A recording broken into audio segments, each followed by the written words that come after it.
పండు టమాటాలతో అప్పటికప్పుడు చాలా టేస్టీగా కర్రీని చేసేద్దాం. ఇది మనకి రైస్‌లోకే కాకుండా చపాతీ, పూరి, పుల్కా దేంట్లోకైనా సరే చాలా టేస్టీగా ఉంటుంది. స్టవ్ మీద ప్యాన్‌ని పెట్టుకొని ఆయిల్ వేసుకోవాలి. తర్వాత తాలింపు గింజలు, వెల్లుల్లిపాయలు, ఎండుమిరపకాయలు, కొంచెం కరివేపాకు వేసి ఫ్రై చేసుకోవాలి. తర్వాత ఇందులోకి ఆనియన్స్ ఒక రెండిటిని కట్ చేసి వేసుకోవాలి. పచ్చిమిర్చిని కూడా వేసుకొని వీటిని పూర్తిగా మగ్గనివ్వాలి. ఇవి ఇలా కొంచెం గోల్డెన్ బ్రౌన్ కలర్ వచ్చిన తర్వాత ఇందులోకి మనం కట్ చేసి పెట్టుకున్న పండు టమాటాలను వేసుకోవాలి. ఇలా టమాటా ముక్కలన్నిటిని వేసి మొత్తాన్ని ఒకసారి కలుపుకొని మూతను పెట్టి కొంచెం సేపు మగ్గనివ్వాలి.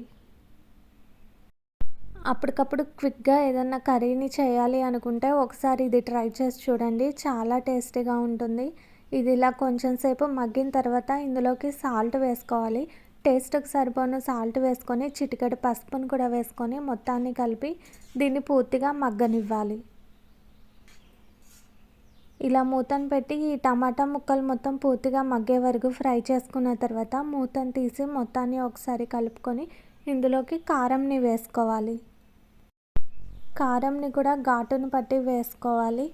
ఒక 2 టేబుల్ స్పూన్స్ వరకు కారం వేసుకొని మొత్తాన్ని కలుపుకొని ఫైనల్గా ఇందులోకి కొంచెం కొత్తిమీరని చల్లుకొని ఒక 2 మినిట్స్ వరకు ఉడికించుకొని స్టవ్ ఆఫ్ చేసుకొని సర్వ్ చేసుకుంటే ఎంతో రుచికరమైన టమాటా కూర అనేది రెడీ అయిపోతుంది. ఇది మనకి చపాతీలోకి చాలా టేస్టీగా ఉంటుంది. ఒకసారి ట్రై చేసి చూడండి.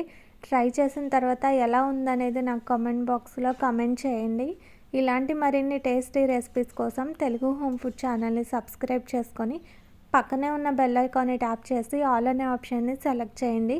ఇన్స్టాలో కూడా తెలుగు హోమ్ ఫుడ్స్ పేజ్ని సెర్చ్ చేసి ఫాలో అవ్వండి.